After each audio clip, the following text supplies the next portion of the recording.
So here we are at the final session. The drums from the first session still resonating and coming through right through to the end. Goodness me, it's been 36 hours full on, hasn't it? Wonderful. Certainly has. And congratulations for keeping pace right through to the end. I suppose for me, I think maybe the Block Festival last night was for me said something about the forum. It was a space where we could relax and talk, and we had that amazing inspirational talk from Katie Coleman, and then Petteri Sariola doing a double act with the guitar. So we had relaxation, but also purpose in our discussions, and I felt I was halfway between, hey, let's just relax, but people still want to talk. So that was it for me. Don't know what your reflection on 2 days are. Well, I am amazed how much interest we have generated. Can you imagine we had over 60 accredited journalists from all over the world, and almost over 50 of them turned up at the forum and did interviews and what have you, and you can read them on the Guardian website and on Finnish newspapers and Italian, Spanish, Indian. We'll keep the list going. You can find them at the WCEF website eventually. So it's been quite amazing. Yeah, fantastic. Always the question is what to do at a closing session. You know, do we tie a neat knot and reach a simple conclusion? I think the sense of the organizers was that we've all taken our own pathway, our own journey through the last 2 days. We all come from different perspectives, cultures, stakeholder groups. So we hope you will be taking your own thoughts from the forum. But we just wanted to use this final session just to maybe get a range of voices reflecting on the significance, both the significance of this first World Circular Economy Forum and maybe the pathway forward. And I think what we also wanted to do was try and get maybe some of the fruits, some of the messages emerging from this forum. So that's the purpose of this last session. And we're very much aware that this first World Circular Economy Forum is a moment in time. 5th of June was World Environment Day. 1,500 people with us through the 2 days. But this is just part of a journey around the around the circular economy process. And we want to just perhaps offer a couple of reflections coming from organizations that are very much driving on the circular economy. And we know that within a European context, with the launch of the circular economy package by the European Commission, there's a great drive to try and focus efforts towards circular economy. I'm delighted, first of all, to welcome to the platform someone who has been absolutely instrumental in steering that to fruition. So to offer us a few thoughts from a European perspective about where we've come from, where we're at, and maybe where we might go tomorrow. Please welcome to the platform the Director General of the Environment Directorate at the European Commission, Mr. Daniel Crespo. Thank you very much. See you. Hey. Welcome. Thank you very much. Good afternoon. Thank you very much for the introduction. Let me start by congratulating the organizers, the Finnish authorities, for such an unbelievably excellent conference. This has been 2 days, 36 hours of discussion, of presentations, of debate. So my warmest congratulations to the organizers, the participants, the speakers, and of course all of you. Thank you.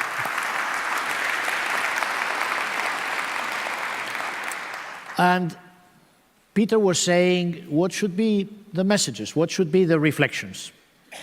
I would like to share with you some key points which, in the Commission's view, come out of these 3 days. 2 days, a day and a half.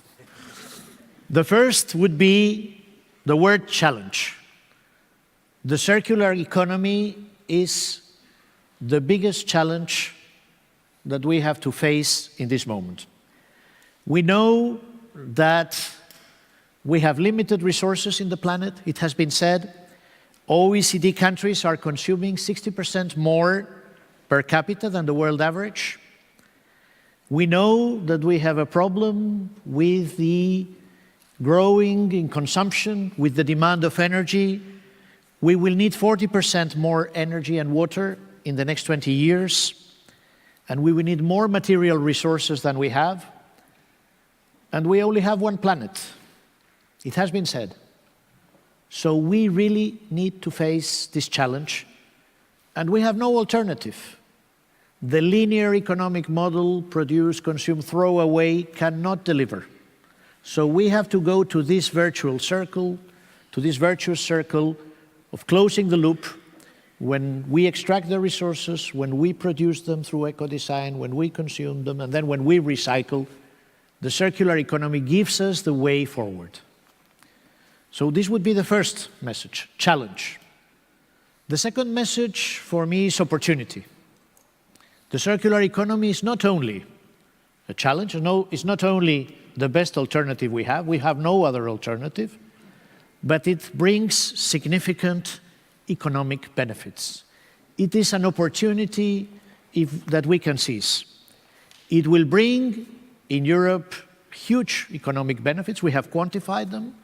Our companies can become more competitive if they are able to consume less through resource efficiency, if they are able to deliver and to save. We have quantified in 600 billion euros per year the benefits, the economic benefits of the circular economy. This is an 8% extra turnover by becoming more circular. But there is also not only the economic benefit, there is also a social dimension. We can create 4 million jobs if our companies become more competitive, if we invest in the skills, in the labor of the future, innovation, 4 million jobs linked to all these new business models. Last benefit I want to mention is, of course, the environmental. We can significantly reduce CO2 emissions. We can actually protect the planet. So the circular economy is able to unite the economic, the social, and the environmental dimensions. What have we done in Europe? It has been mentioned. We have an action plan adopted in December 2015, 54 measures, and we are on track. We are reviewing the waste legislation. We want to increase significantly recycling in Europe.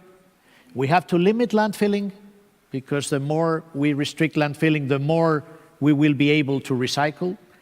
We have submitted our action plan on eco-design. We are working on green public procurement. We have been developing the platform for the circular economy to have exchanges between business. We have modified the fertilizers regulation. We are reviewing the water legislation. We are working in the area of financing. So the good news is that we are on track and that we will be adopting or completing this strategy. What will be our proposals for the coming months? What comes next? I want to mention 3 or 4 very important areas of work which I think you should bear in mind. First of all, we will be coming with the plastics strategy at the end of the year. Plastics is one of the most pressing priority areas for action. We know we are speaking about a 6th continent because all the plastics end up in the seas. And we need to do something. So we have 8 million tons of plastic entering the oceans each year. So we will come with our plastic strategy and a marine litter action plan before the end of the year. We will also be submitting our proposal on the interface between products, waste, and chemicals. If we go for this circular economy model, we have to adopt a non-toxic strategy to avoid that toxic substances get back into the value chains, into the life cycle of the products. We will also come with a monitoring framework to allow countries to measure the progress in circularity. And we will also be working in different sectors, in the construction, sustainable buildings, So the agenda of the Commission will continue, and we will have a holistic strategy. It will be impossible to deliver on the circular economy if we do not look at all the phases of the product, from the conception, the eco-design, to the production, to the consumption, and then to the recycling. The second area which I want to mention is financing. All this is very good, but we need to finance if we want to mobilize the resources for the future economy. The United Nations have quantified in $90 trillion the needs for the circular economy in the coming years, and we need to work more in green finance. We will work also mobilizing the funds at European level. The Juncker plan has been doubled to 500 billion euros. Innovation through Horizon 2020, the largest innovation program in the world, 80 billion euros, circular economy a priority, and of course our LIFE program, which is supporting circular economy projects. And I don't want to mention something which is very important and which comes out of this conference, and this is the global dimension. The circular economy is a global agenda for the world, and we need to strengthen international partnerships. And the EU would like to play a leading role in this area. We think that we have to continue leading in this area, establishing strong partnerships with third countries.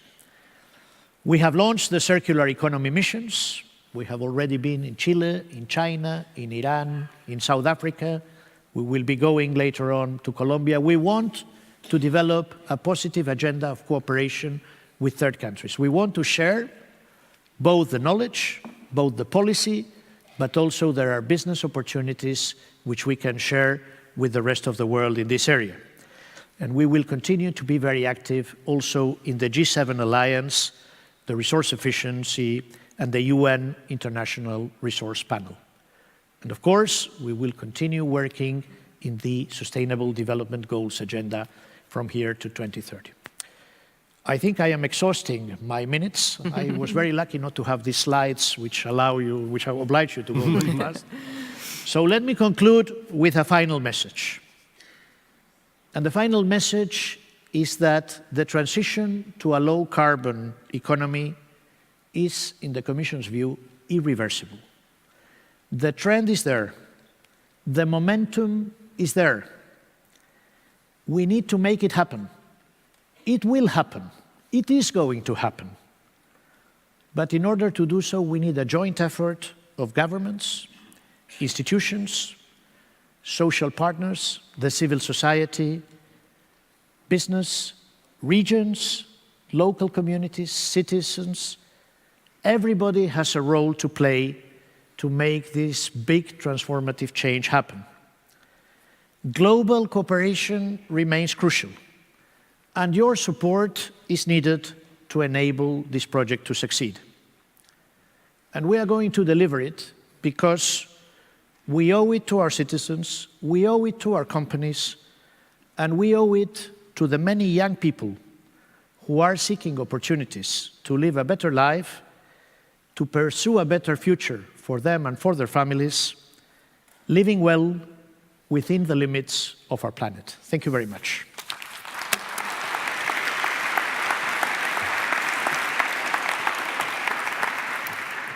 Thank you very much, Daniel Crespo. There was a big emphasis on opportunity, and I just need to say, wow, this is a no-brainer, isn't it? I mean, if there's a 600 billion euro injection to the economy, why not jump in? But next we have, and I'm delighted to welcome, Ligia Noronia, Director of the Economy Division at the UN Environment. And we'll be hearing from her how the UN Environment will be taking on circular economy. Welcome. Thank you very much.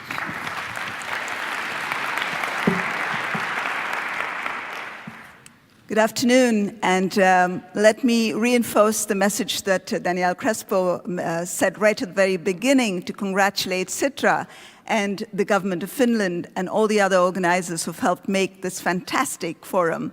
It's the first ever, and it certainly is and was a great 2 days. And I'd also like to congratulate Peter and co-moderator, I'm sorry I missed your name, for absolutely energizing this group, which has, I think, delivered for you.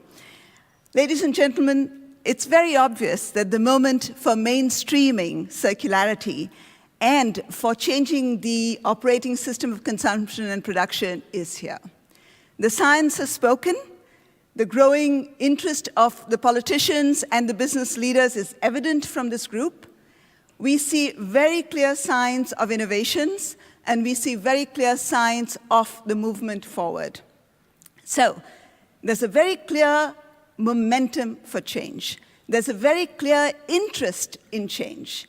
But what we need now is to scale up. What we need now is to really take the next steps to enable us to mainstream circularity in our economies.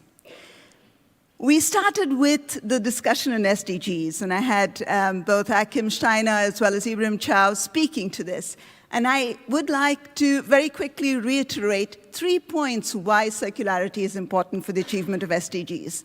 One, the fact that there are both national and local wins from this, which can, as Danielle also mentioned, move the linear economy into an economy of permanence, which creates jobs, improves competitiveness, and moves the agenda forward, but also addresses a variety of SDGs, the most prominent one here being SDG 12, the consumption and production one. But if you think about it very seriously, you will see that it can also contribute to 3 overarching global agendas: decarbonizing, decoupling, but also detoxifying. And it's incredibly important to pay attention to all these 3 agendas because they bring together the understanding of multiple benefits, and therefore they speak to the different constituencies and to the different countries, each one prioritizing that which is the most important for them, but to be able to make the case for circularity within their constituencies. But what is also important in these 3 agendas is that they speak to SDG 16, which is the one about justice, peace, and strong institutions. And this is an SDG which is incredibly important to bring about a different world. And through circularity, we can look at various ways in which we can address this issue, because it can, through the 3 Ds, as I've just mentioned, speak to environmental injustices, speak to climate injustice, and speak to more resilient societies and stronger institutions through this. So you can move forward in our thinking in order to be able to deliver on this better. It's also very clear from the arguments and what we've heard that it's very clear that bringing this together requires partnerships. Peter's been going on and on, talk to each other, connect with each other, network with each other. And this incentivizing of partnerships around technology, around finance, around just the partnerships that you require really speak to SDG 17. And so from the 3 that I've mentioned, you can see that most of the SDGs can really be covered through a greater focus on circularity in the context of our economies. So what does UN Environment do in this space? We do quite a bit. I won't go into the details because you don't do that in a finale, but let me just speak to 3 things that we focused on. Science, you heard about it yesterday when we spoke through the International Resource Panel on what are the reasons why we have to go circular. It's the resource limits, it's the planetary limits that we already face. We then also host a number of initiatives that are in a position, in a position to be both strategic and important for this moment of change. Why are they strategic? Because they have been, over time, building upon various different blocks, which are now ready to come together to raise this to another level. So it's in a position, whether we're talking of the 10-year framework program, whether we're talking about even the IRP, whether we're talking of switch programs that the European Union has been supporting, whether we're talking of the partnerships for the green economy, these are different parts of the puzzle, but which can come together to power the global movement for change. And when we therefore talk of changing the operational system, the operating system for consumption and production, it's bringing together all of these initiatives to help make that change. We are doing this also through partnerships which are growing. With the World Economic Forum, these are emerging partnerships, the Ellen MacArthur Foundation, with the RECP network, and we had their meeting here 2 days ago, but also with our growing engagement with the G7 and G20 processes on resource efficiency, but also on green finance. So these initiatives that we have speak to advocacy, facilitating knowledge, experience sharing, building capacity, redirecting finance, but also enabling finance to support these changes. So all of the things that you've been talking about, these elements exist, and we are trying to put them all together to go to the next level. The sectors that we've been focusing on are mobility, food, chemicals, tourism, buildings and construction, and energy. And we've been using 4 system-level enablers, which are consumer information, lifestyles and education, public policy, and public procurement. Ladies and gentlemen, we had a fascinating presentation yesterday on cities, and I really liked it because it kind of validated also our thinking on this. The importance of looking at cities as the aggregators, as the agglomerators, the place, the site where we can bring together all of the things that we've been talking about. And in cities, we have the possibility of bringing about not just a vertical integration from national to regional to local, but also the horizontal integration of sectors to create the power of one. And so we see cities as being very important to our agenda, and we're looking exactly at the issue of infrastructure to help drive the behavior of change. So very much in sync with what we heard yesterday, and I do hope we can work better with the people who presented yesterday and learn from you on how to take the next steps. Now, what more should UN be doing based on what we heard here? So this is stuff that, I've been kind of pulling out with the rest of my colleagues on what's happened here, which we think we want to take forward. And I'm not going to cover the ones that Daniel Crespo has already covered, but maybe some other ones so that we complement each other. The first one is to bring the convening power of the UN to help connect the critical mass that we're talking about. And that, I think, is something that we can be helpful with. The second is to be attentive that the circularity in economies do not result in leaving some people behind. And we heard this yesterday when we were talking of the first-hand consumers and the second-hand consumers. I think we need to be very attentive that we do not create an egalitarian society, but a more egalitarian consumption and a more responsible consumption going forward.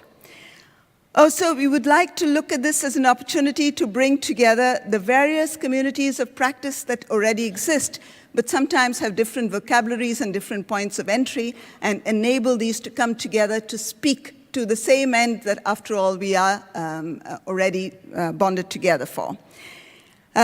Distributional issues, it's very, very reassuring how many times we spoke about the distributional issues, especially in the economic research meeting. And I think that is something that we really need to focus on, both the transition, but also the implications of change. We've been hearing how the global value chains, for example, could be localized. It could be very good, but could also have some bad impacts, because there are a number of countries that have grown over the last few years on the back of commodity markets, on commodity exports, but also on the fact of global value chains, which have been so instrumental in helping them make the change. Now, localization depends on where this localization is going to happen, and it needs attention to make sure that the winners and the losers are both, at the end of the day, all become winners.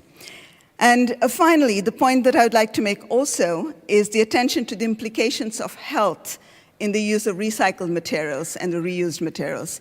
This is sometimes forgotten, but in the context of the fact that we are being very attentive to the pollution agenda, to the pollution and health agenda, to the environment and health agenda, we cannot but keep this uppermost in our minds.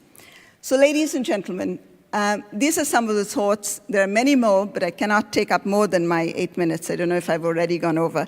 But let me thank you very much and invite you to strengthen our public-private partnership in taking this forward. Let me thank all of you for your patient hearing, and let me thank Sitra again and the government of Finland for the great hospitality. Thank you.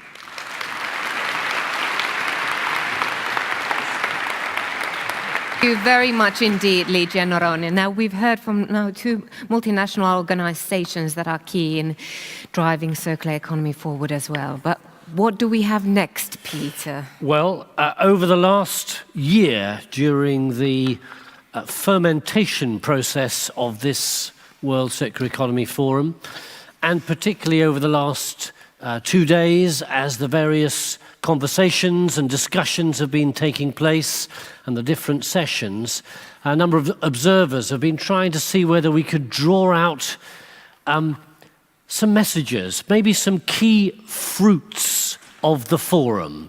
So what we have got for you is 10 key fruits of the forum. We felt that was appropriate, partly because we had the statistic, I think, yesterday that, is it 68% of Finns go berry picking? Is that so? It's a slight exaggeration, but I will Right. say that we are in the 60s, so... Okay, so I assume that the 200 people who are not here for this final session are out berry picking, but we didn't want to overburden creating the manifesto for circular economy, because this forum is really about bubbling up ideas and thoughts. But what has been put together for you as a gift to your own thinking as you move away from this forum is a set of fruits of the forum, thoughts and ideas that we hope will stimulate further thinking and action beyond the forum. So, And mind you, these are serious messages. they certainly are. So first one, factor in circular economy to our global economic model and mainstream thinking. And you have to guess the fruit as well. So, factoring in the circular economy to our global economic model and mainstream thinking. And I think very much the pulse coming was, there's always a danger with a new model, a new term, whatever, that it finds its compartment as being, oh, well, we'll do the circular economy bit there whilst we get on with normal life elsewhere. Well, that is not the future. As we know it, the future is the circular economy. It's about almost transformation of an economic model. It is big, and we always need to guard against it just being a thing that's done in a department as opposed to a new way of life. So that's a big one. Factor in the circular economy to our global economic model and mainstream thinking. And the next one we have here is achieve the UN Sustainable Development Goals with the help of circular economy. Okay, as we've just heard, extraordinary progress has been made in creating a global consensus and coalition around what sustainable development means and how, as an inclusive agenda, it offers an opportunity for all to have a good quality of life in the future. And again, we can get locked into circular economy being its particular place, but circular economy is an extraordinary way of achieving, I would suggest, and being connected with all 17 of the Sustainable Development Goals. I was running this SME session yesterday, 17 small, medium-sized enterprises, all driving towards some response to circular economy, and all of them connecting with different Sustainable Development Goals. So that opportunity for us to place our work of the circular economy within that noble framework and drive towards true sustainable development is a great opportunity. So that's another one that's been identified. And as the third takeaway, we have drive the transition towards circular economy, particularly in business and cities. Blueberries, is it? I may be wrong. What was very evident over the last 2 days again is that we get it, we can see it, but we need those who are making the change to deliver on it. And we've seen extraordinary examples from large corporations right through to SMEs who are actually doing stuff to make the difference and are economically successful in that process. We also saw last night that cities offer that space, that ecosystem, with leadership, with resources, where all the challenges of societies and all the opportunities come together. And I think it was highlighted through these 2 days that those are two spaces where that real transition can be manifest.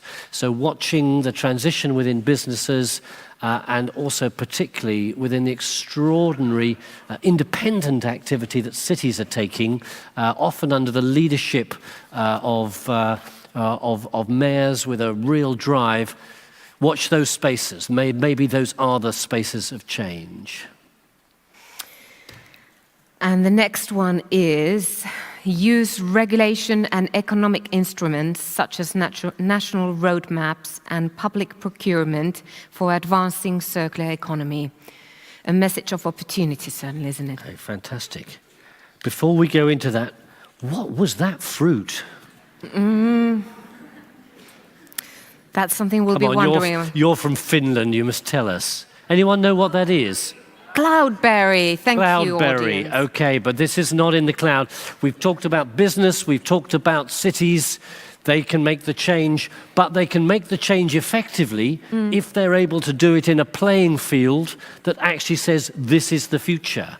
And we know that a lot of our regulation, a lot of our incentives and all the rest of it actually perversely reinforce the old economic model. So what is coming out here is that voice saying regulation, economic instruments, create the playing field upon which business, cities, others can innovate and make the difference. And it's been, for me, it's just been a revelation through this process being in Finland.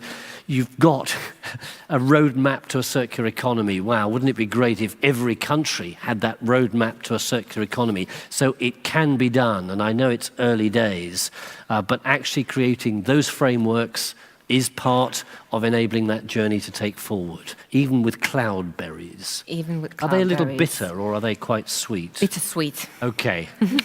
It's like so many things in life. Next, generate economic growth and jobs while saving natural resources and reducing pollution with circular economy. Okay, our fifth one, generate economic growth and jobs while saving natural resources and reducing pollution with the circular economy. And I think often discussion around this one, but the thing that is going to drive change is that if businesses, organizations can see an economic value and imperative in moving towards the circular economy, and also politicians, governments are voted in by citizens who are saying we want jobs, we want economic value to move us forward. So still very much there seems to be, and there is, a paradigm that's saying positive economic growth and jobs which respect natural resources and reduce pollution are absolutely fundamental to having the incentive to move forward. So that's another very significant one. That's number 6, and I won't even begin to think what those berries are. Number 6, invest in new technologies, new business models, digitalization and innovation towards circular economy. Raspberries. I'm on safe ground You're now. on safe ground. So, yeah, and what we saw was that although there are some simple things we can do differently, and as consumers we can do the most significant thing, which is just to buy or not buy wisely, that transition means we've got to find new models where we are substituting materials, we're finding new processes, and that requires an investment. It doesn't just happen. And we see the big corporations investing in research and development and the investment in new systems. And what's also clear coming out from governments is that they need to provide and help provide those incentives that create that help with that shift. It doesn't just happen, it does cost, and maybe we are at that uncomfortable transition period which will need investment in those new technologies and business models. But that future is bright, we just need to get through the present. So that was number 6. And number 7, combat climate change with circular economy for achieving carbon neutral and resilient societies. Okay. Rhubarb, a very important one, this, because again, circular economy, we can just think of materials and resources, and often it gets into a lexicon, a narrative about waste and waste management and recycling. But the big issues, as we know, that are out there are that prevailing challenge of tackling climate change. Circular economy is a solution to that. It can create a virtuous circular economy which eventually becomes a near to zero circular economy, near to zero carbon economy. So keeping in mind as we do those changes the fact that all of this is bearing down on the challenge of climate change is maybe a very significant message here. And the next one is one of my particular favorites. Stop thinking about waste, rather make it a valuable resource. Okay. And that echoes something, again, we said a little bit earlier. And so often in these conversations, we come down to, it's about waste management, sustainable waste management. And we need in our minds to rethink this whole thing, that there's no such thing as waste. There's just resource. Someone else's waste is someone else's new resource. And we look at the whole work around the kind of industrial symbiosis work, which is seeing someone's spare is the feedstock for another process, and thinking about that as a valuable resource, not just within business, but also among consumers as well. But we are embedded about thinking about waste and waste management. So it's going to take quite a little bit, I think, perhaps to change the tune, to change the narrative, but significant one there. And we're nearing the end. Number 9, consume services and produce more durable, repairable, reusable and recyclable products. Okay. And this is fascinating because we've seen so many different examples of new models. I heard this morning from Dell and IKEA and other companies who are actually saying we're going to produce stuff that lasts longer. So we've gone through this, let's see how much and how often we can sell stuff. Let's make it more durable. Let's make it repairable.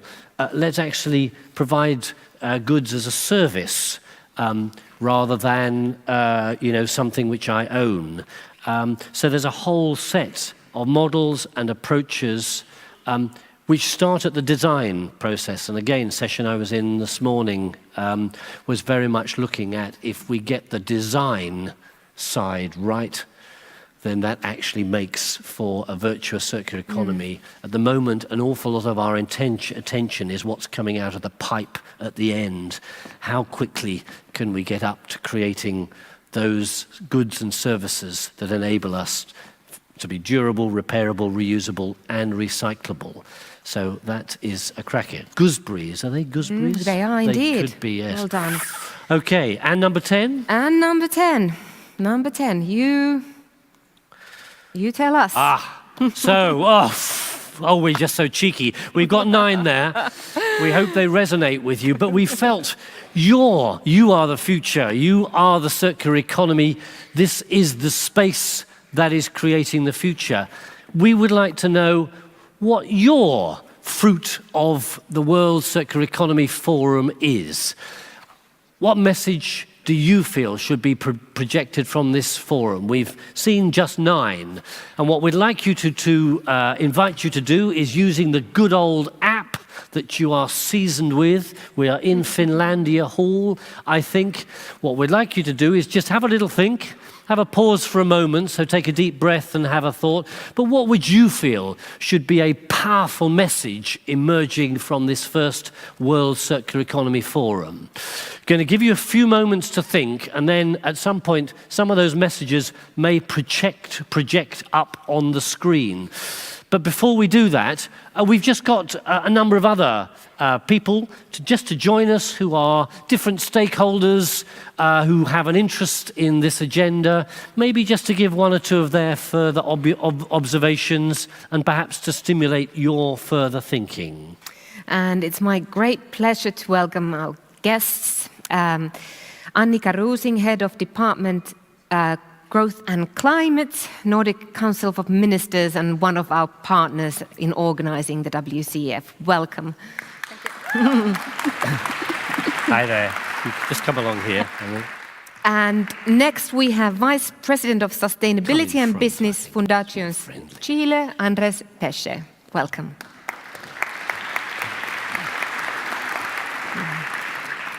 Have you with us? And State Councillor to the Prime Minister's Office of the Romanian Government, Mr. Laszlo Borbely. Hi. And then we have as Senior Director Sustainability and Circular Economy Programs, Jennifer Gerholt from the US Chamber of Commerce Foundation Corporate Citizenship Center. Welcome.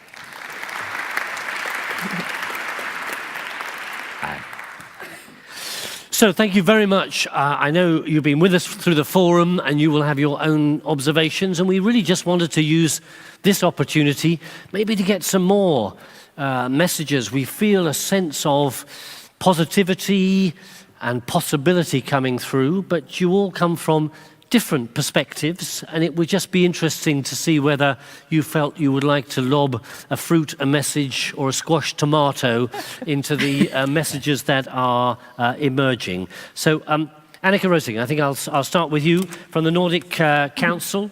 Your thoughts? Yes. I think we've seen today a picture of many faces. There is an awareness in place that this needs to be done and we need to get the circular economy going. There is a lot of solutions. Specifically, I would say the business sector really shows that there is solutions out there. And there's also a lot of possibilities within these new workplaces, etc., digitalization, new materials, etc. But we have also heard that we are not really going in the right direction. UNEP told us that material efficiency has declined since 2000, the year 2000. But I would still give you sort of, I think this forum has been fantastic, so thank you to Citra for that. The Nordic countries have shown that decoupling is possible, so we are in a way going in the right direction. There's also strong commitment from many countries, as well as the Nordic countries, of course. And I would like to say what I think should be needed now in order to get this in place.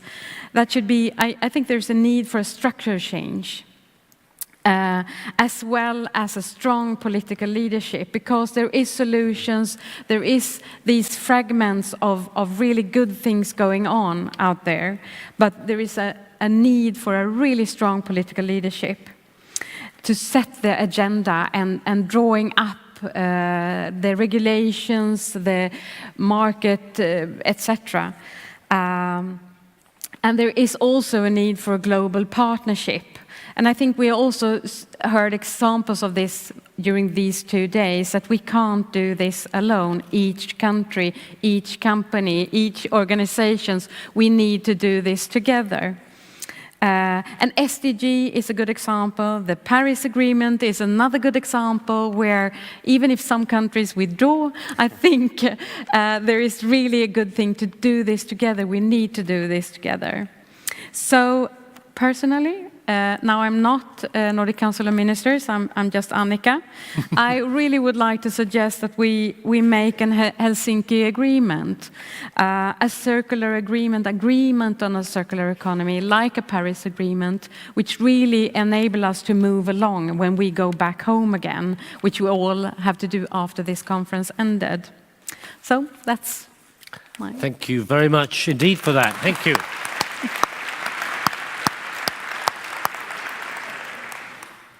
We only have 30 minutes to make a Helsinki agreement. It might be something that we maybe ferment a little bit, but a good possibility for the future. And maybe, in a sense, our fruits are just one indication of the possibility that we could push a very powerful message out. Just interested also, just a thought, you talked about leadership in actually saying this is the way we should be going in different countries. I hesitate to suggest that obviously in the Nordic countries, you seem to have generally quite enlightened governments that get this agenda and want to drive it forward. Obviously, there are other competing agendas.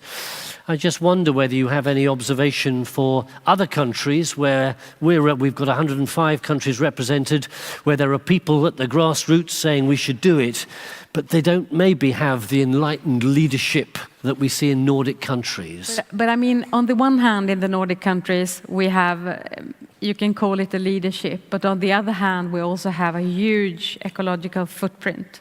So I mean, we are, I would like to say that the Nordic countries are a little bit humble when it comes to this. Of course, we have done a lot, but still we have this large ecological footprint. We are using a lot of resources in a non-sustainable way, and we also have a lot to do. So I think there is also a possibility to learn from each other, actually.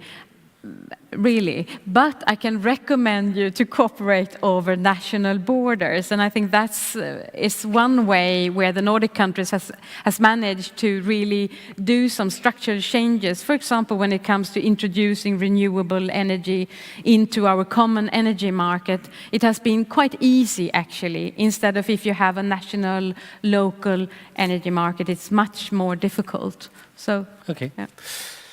Andres, as I mentioned, it's a World Circular Economy Forum, Yes. 105 countries represented, but inevitably there are many berry pickers among our audience. You're from Fundación Chile, Okay. Yes. which I think is a sort of Citra equivalent in Chile. Would that be a reasonable... It is kind of a sort of Citra, Okay, yes. just fascinated to hear, as a World Circular Economy Forum, your thought My about thought. a message moving us Yeah. forward. So first of all, thank you very much for the organizers and especially to Citra for the invitation. I get back home with a lot of inspiration, a lot of ideas, but I'd like to share one reflection maybe from the perspective of the developing countries, right? We haven't heard a lot about the developing countries in this forum and these 2 days. And we have a big challenge, maybe 2 challenges. No, we saw yesterday from a presentation this developing path, that the rich countries have, walked, which is this, as they move horizontally towards more well-being and vertical to the use of resources, they've come this way, and then you're trying to go down, to this, square of well-being and sustainability. But we are here. So our challenge is that as we go towards development, as we advance, we have to follow an horizontal path, and that's a big challenge. And at the same time, so that's one challenge. At the same time, many of the developing world economies are based on natural resources. So in a way, we have been providing the materials for the linear economy, right? So as we transition, and in fact, the ecological footprint of our economy, the big chunk of our ecological footprint is from the products that we export rather than what we consume. So as the world transitions to a circular economy, we have to make sure that we transition, otherwise we're going to be left out of the train. So the question is, how do we do that? And I think, and can we do that? And I think we can do something, and maybe first start by making those natural resources industries, for example, copper, being more sustainable and being more friendly with the environment. And there are a lot of very sophisticated challenges and technology involved in that process in terms of water usage, in terms of renewables, in terms of automatization, etc. So we can really use those challenges to in a way, to increase, our circularity in a way, and then recycle that knowledge and those profits to apply that knowledge and sophisticate our economy and depend less on those natural resources. So it's a big challenge, but I think we can start from there. And we could always see this sustainability challenges as a big set of restrictions that are oppressing or suffocating our productive sector or the lifestyles of our citizens. But I think really it's a tremendous space for innovation and value creation. And I think another reflection is, of course, the market cannot solve it alone, right? The market cannot solve it alone, and so we need the right regulation, the right cooperation. But although the market cannot solve it alone, the solutions have to be market-driven, right? So we need a lot of help from the rich countries, a lot of help in terms of knowledge, in terms of funding, in terms of access to networks, in terms of rewarding, for example, the green copper that has to be used for the electromobility revolution, right? But we need easy help, not difficult help. So there's a lot of help out there on nominal terms. You know, face value is big, a lot of money, a lot of funds everywhere. But when you discount it by the transaction cost, it's not a lot of money. And it's really very difficult to get that money, and I say it by experience, to get that money flow to the SMEs that are trying to make the changes, or the small companies that are trying to do the asset deployment. This is industrial innovation, which is tough because the asset deployment is very intensive in capital, many times more intensive in capital than what it took to create the service or the product. So I think we have a great space of opportunity, but we cannot make it alone, and we really need your help. Okay. Fascinating. And I'm just interested whether you are seeing that there are interesting models of those transactions which are building local capacity and connections that we maybe want to share in the future as really good models of that sort of collaboration and connection. Yes, absolutely. Right. And Peter, just before we get to the end of our stakeholder interview, we were asked by the audience to clarify where they should send their key message and whether we're talking about polling or Twitter. And we might as well tell them that please do tweet your key message and use the WCEF2017 hashtag. Okay, that's fine. So tweet it to the world or use the one that comes internally here. They will all be pulled together. And I'm not going to read all of them out at the end, so that's good. Thank you very much indeed. I come now to Laszlo Borbely, who's the State Counsellor to the Prime Minister's Office of the Romanian government. You've witnessed what's been going over the last couple of days. Interested in your reflection as a message moving forwards. Thank you very much, ladies and gentlemen. We have a luxurious plate of fruits. We have to taste it as soon as possible. So, regarding I would like to thank you for these 2 days. It was exciting and very tense days. And for me, I would like to thank you all, because I learned very much for you all. We discussed, as you said, to meet strangers and to become not maybe friends, but for sure partners. And the key words, I believe, that could be partnership, could be institutional background, could be regulation, could be education and communication. Why? Based on my experience, I came from an Eastern European country, and I have to confess that I was politician until December for 26 years. Allow me to ask the audience, how many people are from Eastern Europe? 1, 2, about 10. Okay. How many politicians are here? 1? Okay. Why I am telling you? We are 2. So, because I was in Nairobi 1 year ago, on that time, because I served in 3 different governments, like Minister for Environment, Minister for Regional Development, for Infrastructure, and I was 1 year ago in my capacity of Chair of Foreign Affairs Committee in Nairobi. Very good, very tense about SDGs. And they told us, and very good presentation, and they told us political view. And I asked them, don't shoot in the pianist player, because I was the only politician there. Without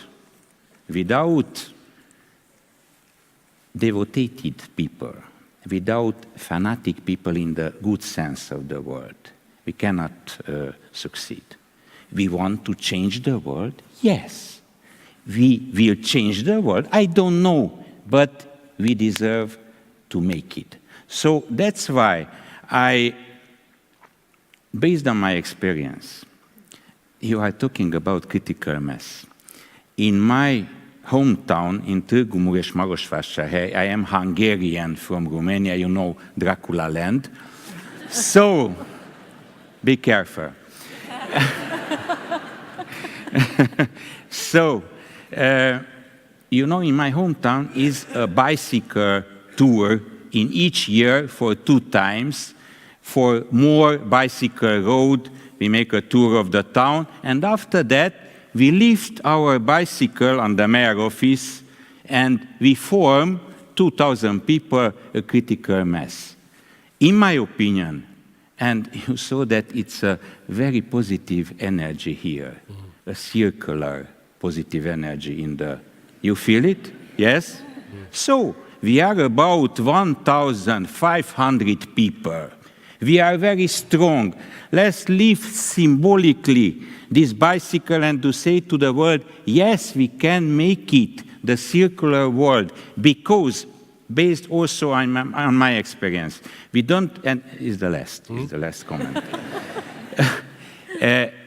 In the parliament, and don't forget the parliamentary dimension, good or bad, they decided about what happens in our countries. Right. So, in 2014, I started with regional seminars with IPU.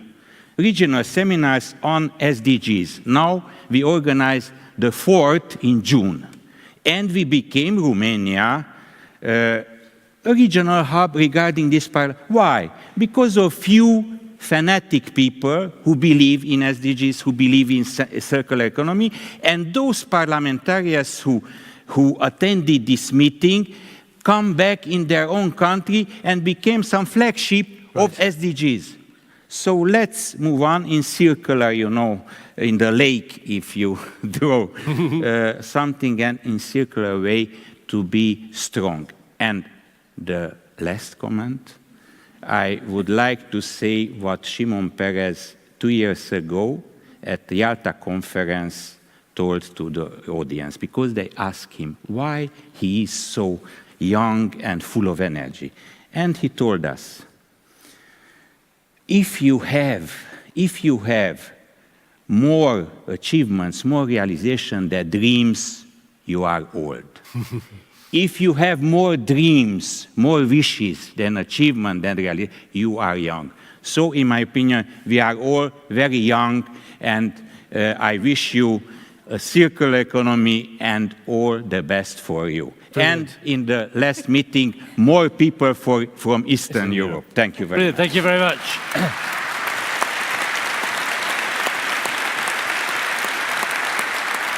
Thank you, and I now realize why I'm getting younger every year. Jennifer, I thought from you, from across the pond. Yes, so thank you again to Sitra and the government of Finland for the opportunity to participate in this forum. It was tremendously exciting. I learned so much from so many of you, and hopefully I'll have the chance to meet the rest of you before we start heading our separate ways. In terms of just kind of reflecting on this summit and what's needed for circular transformation, from the U.S. business community perspective, U.S. companies are very interested in the circular economy, and they are starting to integrate circular economy principles into their core strategies and business models. And I think that trend and momentum will continue. In terms of just what's needed going forward, I would say it starts with design. So let's make sure that we're looking at the front end and not just recycling and end of pipe. So as much as we can be looking at how do we design products and resources and materials that will enable a more circular economy, I think the more successful we will be in achieving a circular economy. I think another is adopting a circular mindset. So thinking about change management or behavior change, and really how do we think about and approach a circular economy, recognizing that we're still by and large operating in a linear take, make, dispose economy. So really shifting to that circular mindset, I think, is going to be critical. Another would be a systems level approach to this, and looking at the trade-offs and interdependencies and interactions with the circular economy, I think, is going to be key. As in really with any issue around sustainability and circular economy, not looking at issues in silos, because then you'll create like a push-down, pop-up problem, but really taking a holistic, systemic approach. Another, I would say, is getting involved in business-led organizations that are helping companies and cities and communities think about the circular economy and adopt the circular economy, like the Chamber Foundation, WCEF2017, who is one of our partners, and really providing that platform for learning, sharing, networking, and collaborating. I think that is really going to be key in mainstreaming the circular economy. And then my final message briefly would be on Paris Agreement, which, as I think one of the few folks from the US, it would be a missed opportunity not to mention it here on the closing stage. And I would say from personally, I have been encouraged by the tremendous interest in continuing to implement the Paris Agreement from businesses, from cities, and from states. There's a 13.5 trillion opportunity, and so there is great interest on behalf of a number of stakeholders in the US to continue to implement the principles of the Paris Agreement and help achieve a circular economy. More than 1,000 businesses have reaffirmed their support. We have almost 90 mayors to date that remain committed, as well as governors from east to west coast that have formed a new climate alliance to implement the Paris Agreement. So I would say that the support is still strong, and we will still continue to be at the table working at different levels within the US to help drive energy efficiency, renewable energy, and achieve a low carbon economy and the circular economy. Thank you. Brilliant. Thank you very much.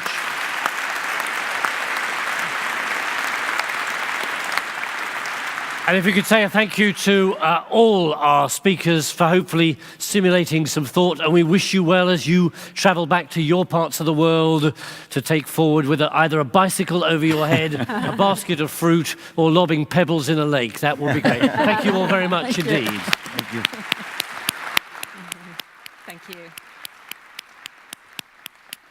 Okay, so as we draw to a close, as a facilitator, I always like the fact that it is you, the participants, who make up the forum, and maybe it's some of your voices at the end that help reinforce or give some fresh messages. This is going to be a high-risk moment, but I think up on the screen, are we able to show some of the messages as they flow through? So these are some of your... That's a message to us, Peter. Okay, so some interesting thoughts coming through. You can read them as we go through. There we are. Be brave, don't wait for regulations.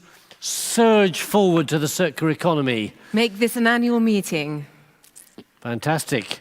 Next one in America. How about that? There we are. There's a thought for you. We actually do a national circular economy dialogue, third one at the end of June. Okay, national go for the world. Okay. So be fearless, collaborate with organizations you wouldn't naturally expect to, and even the competition. Great fresh thinking there. Embed circular economy thinking into education at all levels. All right, our young people, yeah, we're still hanging on, but let's make it part of the future as well. And that's encourage. Georges, wherever it is, I am not alone. Let's convince the rest. Yeah. Brilliant. And again, this breaking out of silos and trying our new forms of partnership and collaboration. Maybe a thought I take back for a future forum is to get a clearer understanding of the different types of stakeholders that we have represented here, from academia, policymakers, businesses, and all the rest, so we can make some of those unusual connections. Remember, we are doing this to improve the quality of all our lives. Okay. And birthday message. Okay. And there we are. Happy birthday, Finland, from Mother Earth. And also happy birthday to Daniel Crespo's mother, 91 today. 89. Fantastic. Give her our love.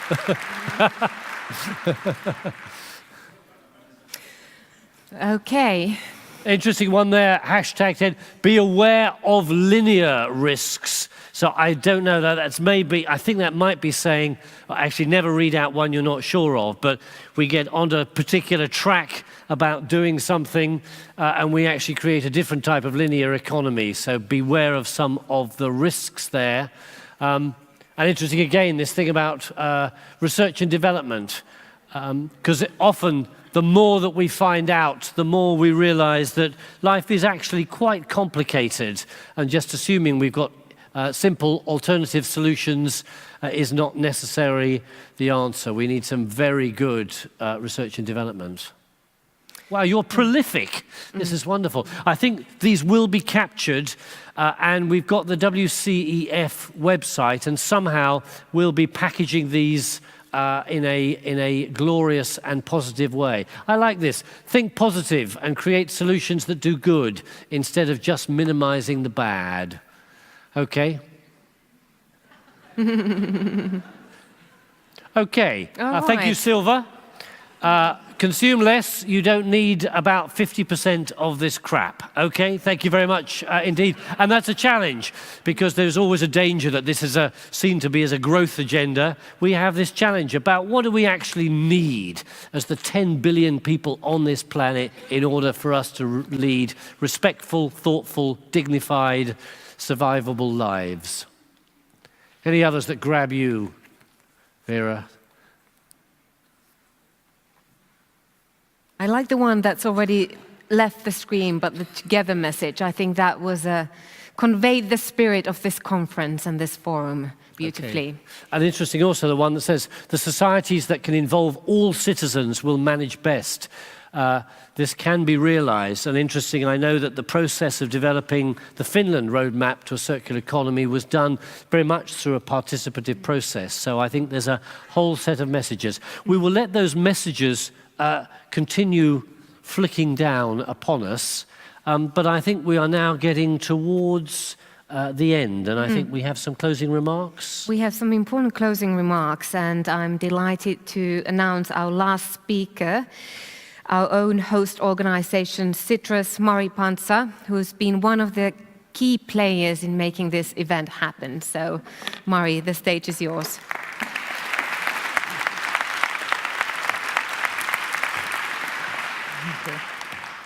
Thank you, Vera.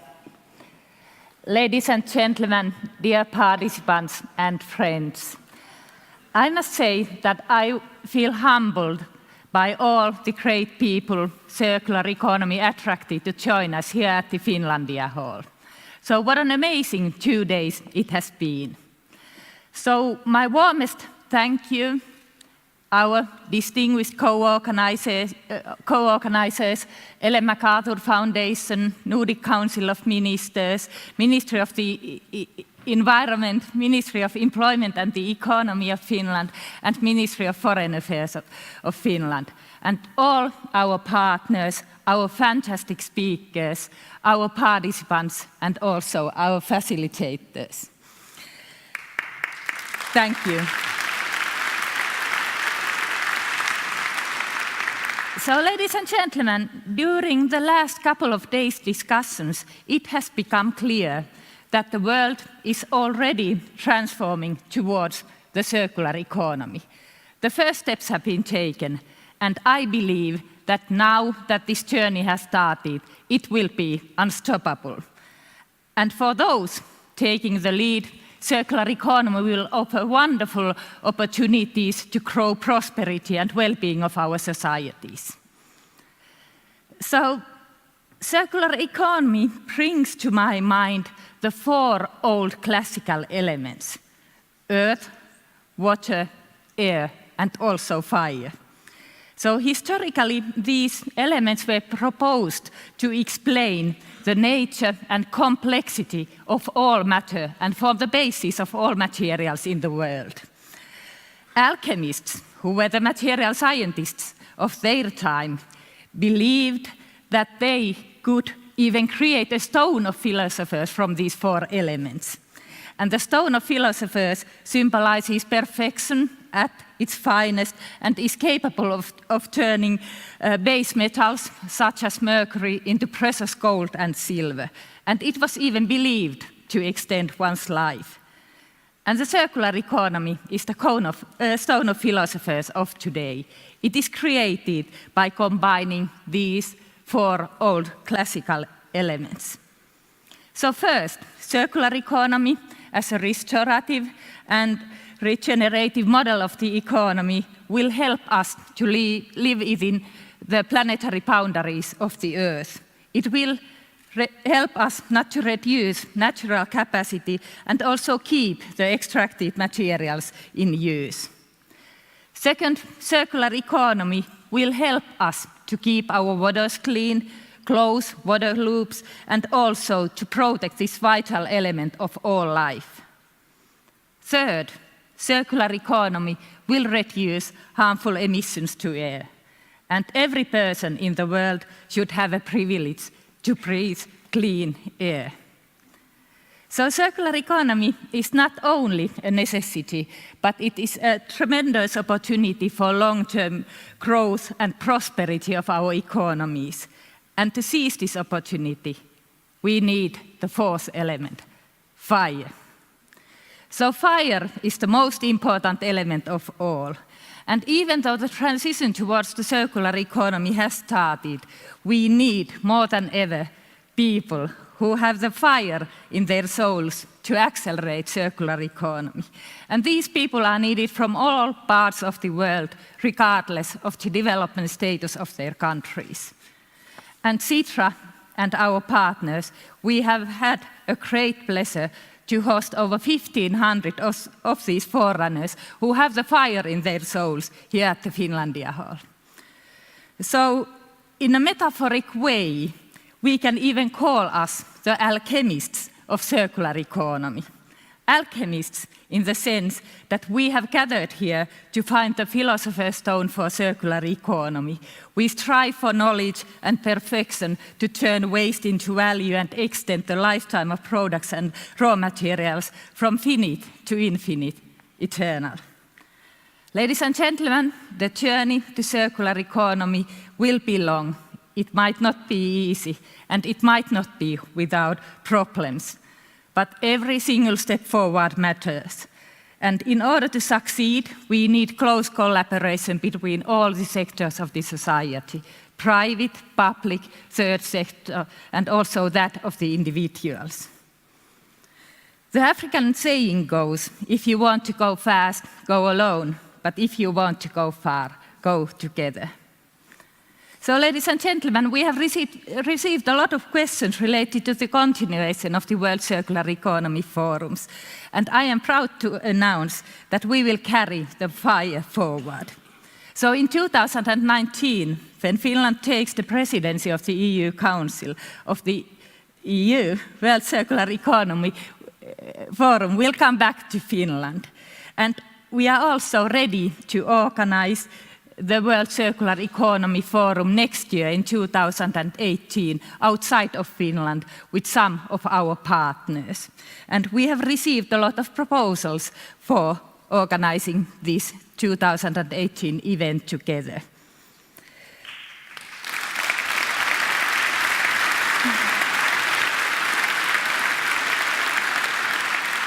And ladies and gentlemen, I am convinced that when we meet next year or in 2018, we can all report about new innovations in the field of policy and business, about the new steps that we have taken together. And I am confident that this common movement of ours will grow in size and significance in these coming years. So thank you. And finally, I want to thank the amazing Sitra team that made this all happen. Thank you.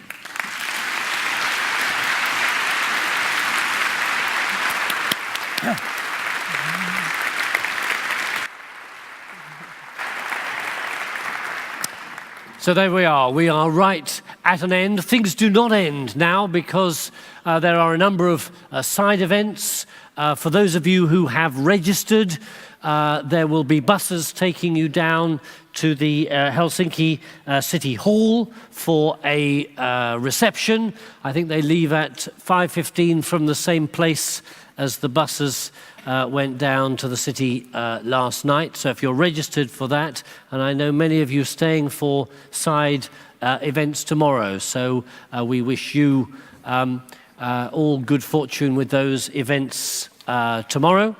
I think from my point of view, I would just like to say a thank you for being such a wonderful set of participants and allowing us to enable you to be as fully engaged as you have been. It's been an absolute privilege to be on this platform and to serve you and to serve this agenda. And my two final words, first of all, coming from something on the board, would be eat more berries.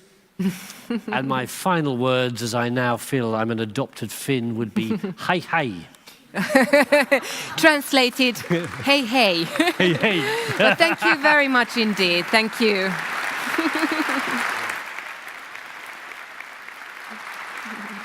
Be great. Safe onward.